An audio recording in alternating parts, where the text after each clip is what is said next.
오늘 함께 보실 하나님의 말씀은 히브리서 13장 7절에서 17절까지입니다.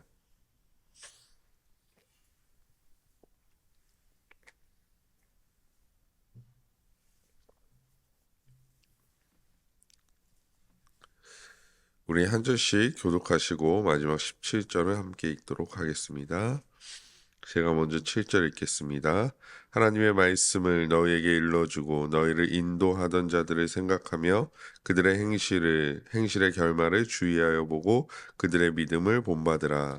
예수 그리스도는 어제나 오늘이나 영원토록 동일하시니라. 여러 가지 다른 교훈에 끌리지 말라. 마음은 은혜로서 굳게 함이 아름답고 음식으로서 할 것이 아니니 음식으로 말미암아 행한 자는 유익을 얻지 못하였느니라.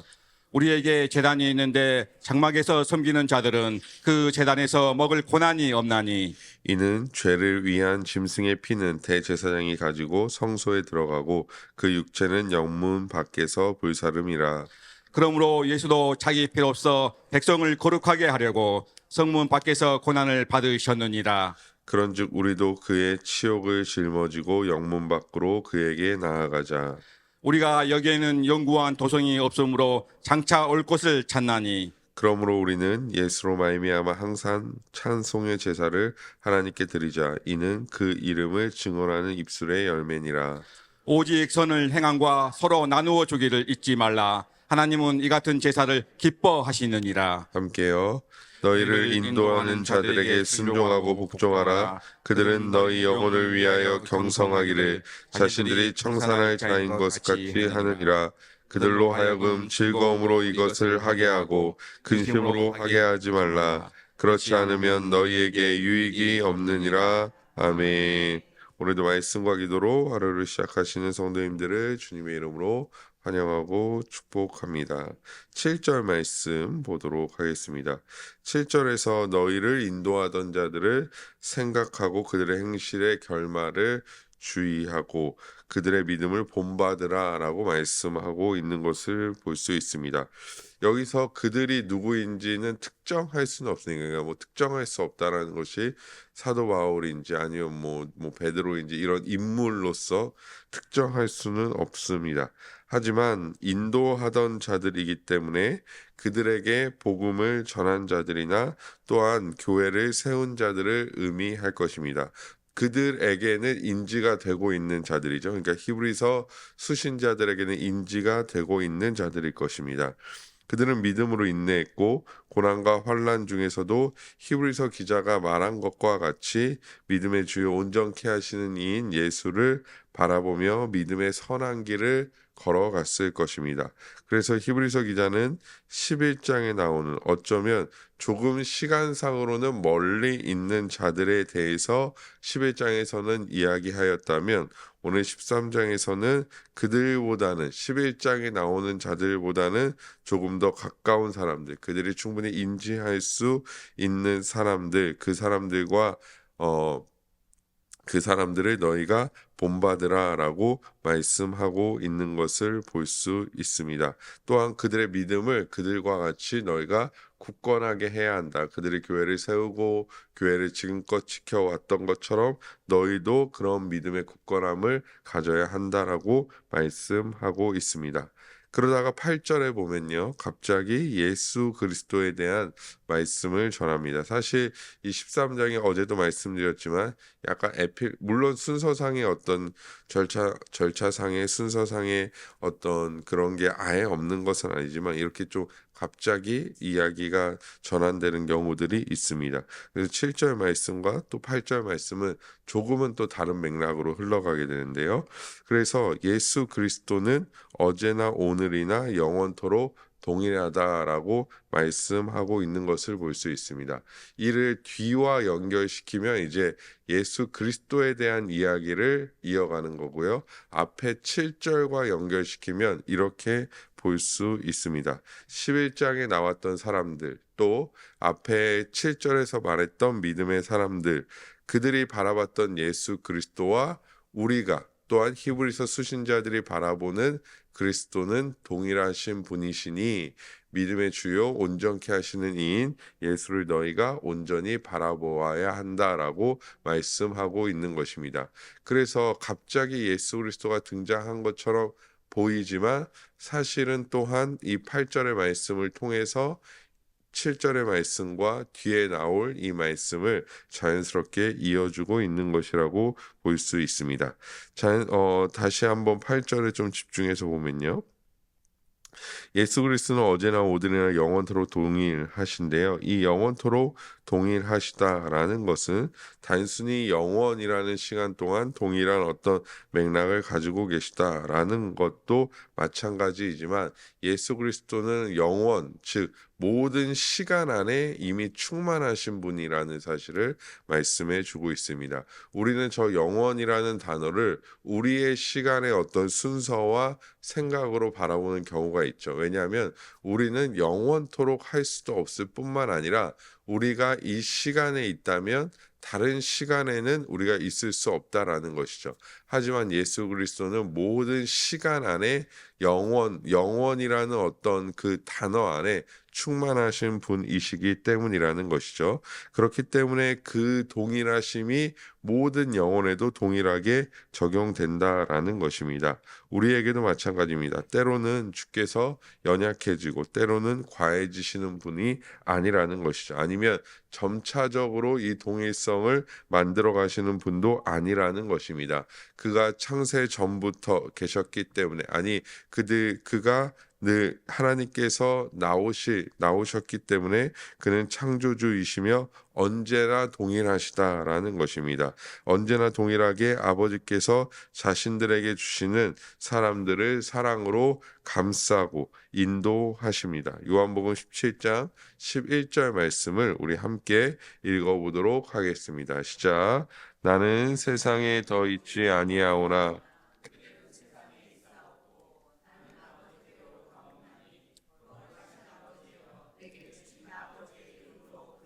보존하사 우리와 같이 그들도 하나가 되게 하소서.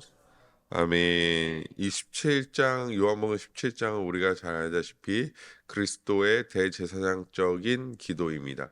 그러니까 그리스도께서 우리의 대제사장 되셔서 마치 이 대속죄일에 대제사장이 가장 앞에서 하나님께 구하듯 우리의 가장 앞서서 예수 그리스도가 하나님께 특별히 아버지 되신 하나님께 구하는 모습입니다. 여기에 나오는 그들 또한 우리도 포함된다라는 것이죠. 그때 뭐라고 말씀하십니까? 그들을 보존해 달라라고 말씀하고 있는 것을 볼 수 있습니다. 즉 예수 그리스도께서는 언제나 우리를 생각하시고 기억하시며 우리를 보존하여 주신다라는 것이죠. 그렇기 때문에 우리는 그 믿음으로 말미암아 예수 그리스도를 의지하여 앞에 살펴봤던 수많은 믿음의 사람들 또 우리에게 해당되는 믿음의 사람들을 따라 믿음의 길을 걸어가야 할 줄 믿습니다. 자연스럽게 그러면서 9절과 10절로 넘어와서 이제는 먹는 것에 대하여 말씀하고 있는 것을 볼 수 있습니다. 다른 교훈, 즉 유대교의 교훈을 마음에 두지 말라라고 말씀하고 있죠. 또한 그들이 제사 후 먹고 마시는 것에 대하여 말하고 있습니다. 음식으로는 우리의 참다운 구원을 누릴 수 없다라고 말하는 것이죠. 구약의 제사에서 음식은 그저 먹는 것에 의미를 부여하기 때문입니다. 참된 신자가 누릴 은혜는 먹는 것에서 비롯되지 않고 오직 예수 그리스도로 말미암은 은혜에 기인합니다. 또한 10절과 같은 맥락에서 살펴보면요. 우리는 이미 구약의 반복적인 제사와 예수 그리스도께서 단번에 들으신 제사의 차이에 대하여 앞에서 살펴봤습니다. 10절에 나오는 제단은 하나님의 나라 또 예수 그리스도의 제사에서는 실제로는 존재하지 않습니다. 왜냐하면 그것은 하늘의 제사이기 때문이죠. 그래서 이 땅의 제사를 섬기는 자들, 즉 구약의 제사를 섬기는 자들은 단번에 드린 제사에서 무언가를 먹을 수 없다라고 말씀하고 있습니다. 왜냐하면 그들은 땅의 제사에 집중했고 그것에 소망을 두었기 때문이죠. 그것을 먹음으로써 만족하였긴 하겠지만 그 소망 또한 매우 제한적인 것이기 때문에 그 먹는 것에서 무언가를 찾을 수 없었다라는 것입니다. 또한 구약의 제사에 집중하고 있기 때문에 예수 그리스도를 통하여 주어지는 은혜를 누릴 수 없다라는 이야기가 되기도 합니다. 즉 제사 의식과 율법에 집중하면 결국 예수 그리스도께로부터 오는 은혜를 누릴 수 없다라는 것이죠. 이것을 히브리서 수신자들의 상황과 연결시켜 보면 너희가 배도하여 유대교로 돌아간다면 예수 그리스도께서 주시는 은혜를 누릴 수 없다. 더 이상 먹을 수 없다라고 말씀하고 있습니다. 단번에 이루신 그 놀라운 사랑과 은혜를 절대 누릴 수 없다라는 것이죠. 우리는 그 은혜를 누리는 자들임을 고백합니다. 그러기에 우리는 주께서 주시는 이 은혜를 귀한 것으로 여기고 다른 교훈을 집중하지 아니하고 세상에 귀 기울이지 아니하고 오직 주의 말씀에만 귀 기울여서 오직 주께서 주시는 우리에게 지금도 허락하시는 놀라운 은혜를 누리는 자들이 되어져야 할 줄 믿습니다. 반대로 11절과 12절은 구약의 제사와 예수 그리스도께서 십자가에서 이루신 제사의 유사성을 보여주고 있습니다. 앞에서는 제사가 다르다라는 것을 보여줬다면 11절과 12절에서는 제사의 유사성을 통하여 또한 말씀하고 있습니다. 구약의 제사에서는 피 흘리는 것, 피를 제외한 나머지 부분은 영문 밖에 영문 밖, 즉 이스라엘의 진 밖에서 불살랐습니다. 출애굽기 29장 14절 말씀입니다. 그 수소의 고기와 가죽과 똥을 진 밖에 불사르라. 이는 속죄제니라. 아멘. 이것을 이제 영문 밖, 진 그들이 이제 영어 성경에 보니까 이제 캠프라고 되어 있더라고요. 그들이 이제 이렇게 진을 치고 있는 그 밖에서 그 안에서 하는 것이 아니라 밖에서 이루어져야 한다라고 말하고 있는 것이죠. 그리고 12절에 예수 그리스도도 성 밖에서 죽임을 당했다라고 말씀합니다. 요한복음 19장 20절 말씀입니다. 예수께서 못 박히신 곳이 성에서 가까운 고로 많은 유대인이 이 패를 읽는데 히브리와 로마와 헬라말로 기록되었더라. 아멘. 우리는 사실 예루살렘 성 안에 입성하셨기 때문에 예루살렘 성 안에서 고난을 받은 것으로 생각할 수 있는데요. 오늘 성경에 보니까 성에서 가깝다라고 말씀하고 있습니다. 역사가들에 의하면 성벽 근처에서 이런 일들이 행해졌다라고 말하기도 합니다. 즉 예수께서는 예루살렘 성 안이 아닌 성 밖에서 죽으셨다라는 것이죠. 히브리서 기자는 이 유사성을 바탕으로 말씀을 이어갑니다. 우리 13절 말씀 다시 한번 읽어보도록 하겠습니다. 시작. 그런즉 우리도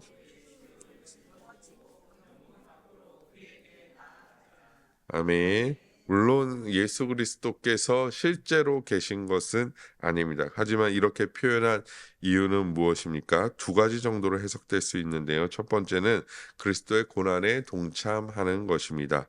제물도 영문 밖에서 불태웠고 예수께서도 성문 밖에서 고난을 당하셨듯 우리 또한 그리스도의 고난에 동참해야 한다라는 의미로서 우리가 영문 밖으로 나아가자라는 말씀을 하고 있는 것이죠. 그렇기 때문에 고난은 피할 것이 아니라 우리가 동참할 것이며 그 믿는 자에게는 특권이라고 말씀하고 있습니다. 베드로전서 4장 13절의 말씀입니다. 오히려 너희가 그리스도의 고난에 참여하는 것으로 즐거워하라. 이는 그의 영광을 나타내실 때에 너희로 즐거워하고 기뻐하게 하려 함이라. 아멘. 이 고난을 인내하였을 때 결국에는 그의 영광이 나타내실 때에 우리가 참된 기쁨과 즐거움을 누릴 수 있듯이 우리가 그리스도의 고난에 참여할 수 있는 것은 어떠한 의미입니까? 결국에는 우리가 그의 영광을 나타내실 때에 그 자리에 함께 할 수 있는 자이기 때문에 오히려 예수 그리스도로 말미암아 당하는 고난을 즐거워해야 한다라는 의미입니다. 즉 고난은 무거운 것이 아니라 귀한 은혜이며 증거가 됩니다. 물론 여기서 제한적인 것은 그리스도로 인하여 당하는 고난을 의미한다라는 것이죠. 그렇기 때문에 우리가 이 땅 가운데 살아갈 때에, 또한 이 세상에서 살아갈 때에 그리스도를 의지함으로 말미암아 주의 말씀을 따라 행함으로 말미암아 당하는 고난을 이상한 것으로 여기지 말고 마땅한 것으로 여기며, 그 고난이 때로는 힘들고 지칠지라도 그리스도와 함께 이 고난에 동참하는 자들이 되어져야 할 줄 믿습니다. 또 영문 밖으로 나아가는 것의 두 번째 해석은 우리의 삶을 제사로 드려야 한다라는 것입니다. 우리에게 당하는 고난을 이상한 것으로 여기지 않고 그 말씀 가운데 삶을 우리의 예배로, 제사로 드리는 것이죠. 우리의 삶은 오로지 예수 그리스도를 위한 삶이 되어야 하고, 예수께서 하나님께 순종하셨듯 우리 또한 그런 순종의 삶으로 나아가야 한다라는 것입니다. 이는 16절과도 연결됩니다. 16절 보시면요. 오직 선을 행함과 서로 나눠주기를 잊지 말라. 하나님은 이 같은 제사를 기뻐하시느니라. 아멘. 십자가를 지고 가는 것, 사실 예수를 따르는 것은 우리에게 우리가 생각하기에는 매우 특별한 무언가를 해야 한다라고 생각합니다. 무언가 대단히 순교를 해야 하고, 무언가 대단한 업적을 이루어야 하고, 대단한 어떤 일들을 해야지 우리가 그리스도의 고난에 동참할 뿐만 아니라 삶을 제사로, 예배로 드리는 자라고 생각합니다. 하지만 주께서는 무엇이라 말씀하십니까? 선을 행하고 서로 나눠주기를 기억하라, 잊지 말라라고 말씀하시고, 주께서, 하나님께서는 이 같은 제사를 기뻐하신다라고 말씀하고 있는 것이죠. 선을 행한다는 것은 무엇입니까? 이 세상의 선과는 기준이 다른 예수 그리스도를 따라 행하는 것, 말씀을 따라 행하는 것을 우리는 선을 행한다라고 말씀하고 있습니다. 그래서 성경에 나오는 선이라는 표현은 단순히 선한 행동이라기보다는 더 우리가 확장성을 가지고 나아갔을 때 예수 그리스도 주의 말씀을 따르는 것을 우리는 선이라고 보는 것이죠. 또한 그 가운데 이 선을 행함의 가장 중요한 요소가 무엇입니까? 형제를 사랑하는 것입니다. 우리가 어제도 살펴봤듯이 형제를 사랑하며 살아가는 것이죠. 예수를 따르는 삶이 바로 이러한 삶이고, 고난에 동참하는 삶이라는 것입니다. 그리고 이러한 삶의 기초는 무엇입니까? 장차 올 하나님의 나라, 하나님 나라의 도성을 소망하는 것입니다. 그리고 이 소망은 분명 우리에게 이루어질 사실이기 때문에 15절 말씀과 같이 우리는 인간적인 노력을 나타내기 위하여 제사를 드리는 것이 아니라 하나님께 찬양의 제사, 이미 이루어질 것이니, 이미 또한 그리스도께서 이루어 주셨기 때문에 우리가 인간적인 노력에 어떠한 제사를 드리는 것이 아니라 우리는 하나님을 찬양하는 그 찬양의 제사만을 드리게 된다라는 것입니다. 즉 하나님의 놀라운 은혜로 말미암아 하나님 나라의 유업을 잊게 하신 이에게 모든 영광과 찬양을 드림이 마땅합니다. 다른 제사나 희생은 필요하지 않습니다. 즉 여기서는 또한 찬양의 제사만을 드린다라는 것은 우리가 무언가를 해서 하나님께 영광이 되고, 또 우리가 무언가를 이루어서 하나님께 만족이 돼서 하나님의 나라를 잇게 되는 것이 아니라, 이미 주께서 십자가에서 또 부활하심으로 말미암아 그 모든 것을 완성하셨으니 우리는 이 땅 가운데 하나님을 찬양하며 하나님을 영화롭게 하며 그런 삶을 마땅하게 살아가게 된다라는 것이죠. 다른 어떠한 제사와 희생이 필요 없다라는 것입니다. 마지막으로 우리 17절 말씀을 볼 텐데요. 17절 말씀이 참으로 마음에 와닿습니다. 왜냐하면 17절을 이제 나누어 좀 살펴보려고 하는데요. 먼저 17절 초반부에 보면 너희를 인도하는 자들에게 순종하고 복종하라라고 말씀하고 있는 것을 볼 수 있습니다. 여기서 인도하는 자들은 지금까지의 맥락 가운데 보면 결국에는 우리가 신자들이, 참된 신자는 거룩한 삶을, 말씀을 통한 거룩한 삶을 추구하고 그런 삶을 살아가야 하기 때문에 여기서 말씀하는 너희를 인도하는 자들은 말씀을 전하는 자들이라고 볼 수 있습니다. 물론 이 내용은 뒤에서 조금 더 설득적으로 보충될 수 있습니다. 왜냐하면 우리는 말씀을 통해 인도함을 받는 자들이기 때문이죠. 말씀을 통해 그들은 말씀을 통해 성도들을 참된 신자들을 인도할 것이며 거룩함에 이르도록 돕는 역할을 할 것이기 때문입니다. 그렇기 때문에 인도하는 자를, 즉 말씀을 전하는 자들에게 순종하고 복종해야 한다라는 것이죠. 계속해서 17절을 보시면 17절의 중반부를 보시면 그들은 너희 영혼을 위하여 경성하기를 자신들이 청산할 자인 것 같이 하느니라라고 말씀하고 있습니다. 사실 이 말씀을 이제 해석하면서 오히려 이 말씀이 굉장히 부담감으로 이제 다가오더라고요. 왜냐하면 여기서 너희 영혼을 위하여 경성한다라는 의미는 무엇이냐면 깨어 있다, 살피다라는 의미입니다. 그러니까 말씀 전하는 자들은 신자들의 영혼을 위하여 늘 깨어 있고 살펴야 한다라는 의미를 가지고 있죠. 그런데 히브리서 기자는 이것을 아예 확정적으로 말하고 있습니다. 너희에게 말씀을 전하는 자들은 늘 너희를 위하여 깨어 있을 거야. 너희를 살피고 있을 거야. 라고 말씀하고 있는 것이죠. 그렇기 때문에 이 말씀을 들었을 때, 나는 정말 한 영혼을 위하여 또 우리 성도님들을 위하여 깨어 있는가?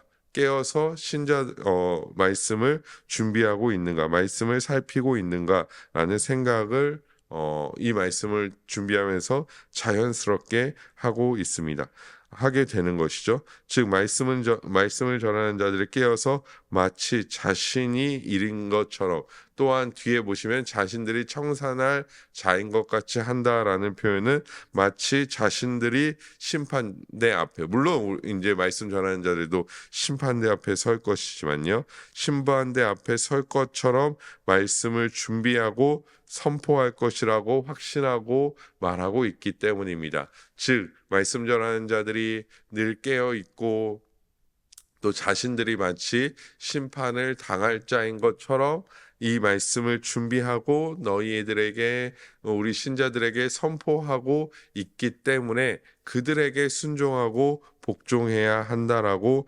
말씀하고 있는 것이죠. 그리고 이런 마음으로 말씀을 준비하며 이끌어갈 때 그들이 기쁨으로 그 일을 감당할 수 있도록 해야 한다라고 말씀하고 있습니다. 그렇지 않고 무거운 마음과 생각을 가지게 한다면, 또한 다른 것에 집중하게 한다면 그것은 우리에게도 아무런 유익이 되지 않기 때문입니다. 여기서 구체적인 예를 들지는 않겠지만 성도는 여러 면에서 말씀 전하는 자들이 오로지 말씀에 집중할 수 있도록 힘써야 한다라는 것이죠. 다른 것에 집중하여 오로지 말씀을 놓치게 된다면 그것이 절대 신자들에게는 유익이 아니기 때문입니다. 그래서 말씀을 담당하고 있는 목회자에게는 사실 말씀을 담당하고 있기 때문에 말씀으로부터 주어지는 권위가 생기게 되어 있죠. 그러니까 그냥 그 직분에서 주어지는 권위가 아니라 말씀으로부터 주어지는 권위가 주어진다라는 것입니다. 왜냐하면 교회에서 말씀은, 특별히 목회자를 통한 말씀의 선포는 아주 중요한 위치를 차지하고 있기 때문이죠. 그렇기 때문에 이 말씀이 거룩한 삶을 가져다 주고 예수를 따르는 삶을 가져다 주기 때문에 그 말씀을 진실로 귀한 것으로 여긴다면 말씀 전하는 자들에게도 마찬가지로 대해야 한다라는 것이죠. 그래서 이전에도 한번 말씀드렸지만 교회가 다른 자들에게 아니라 목회자들을 따로, 목사들을 따로 세우는 이유, 또한 교회 안에서 그냥 이 목회자들을 자연스럽게 세우는 것이 아니라 신학의 교육을 받게 하고 또한 이런 일들을 하는 이유가 그만큼 말씀이 교회에서 중요하기 때문이라는 것이죠. 그러기에 우리 또한 말씀을 전하는 자들의 그 말씀에 순종하고 복종할 뿐만 아니라 말씀을 전하는 자들이 말씀에 집중할 수 있도록 힘쓰고, 또 그 은혜의 말씀을 우리가 들었을 때 우리에게 유익이 되고 기쁨이 되는 그런 교회가 되기를 간절히 소망합니다. 말씀을 정리하겠습니다. 우리는 이 땅에서 오늘 말씀에 의지하여 거룩함을 추구하는 자들입니다. 또한 이 땅에 소망을 두는 자들이 아니라 하나님 나라에 소망을 두며 살아가는 자들입니다. 이 모든 것을 예수 그리스도의 단번에 죽으신 제사를 통하여 우리에게 주어진 줄 믿습니다. 우리는 이 은혜를 누리는 자들입니다. 사랑하는 성도 여러분, 우리가 이 은혜를 누리며 살아가는 자들이니 세상에 주눅드는 것이 아니라 또 세상에서 우리가 무엇을 해야 한다라는 그 생각을 가지고 살아가는 것이 아니라 오로지 오늘 말씀을 기억하며 또한 우리에게 주어진 말씀들을 기억하며 예수님을 바라보며 참된 승리와 소망의 길을 걸어가기를 주님의 이름으로 간절히 축복합니다.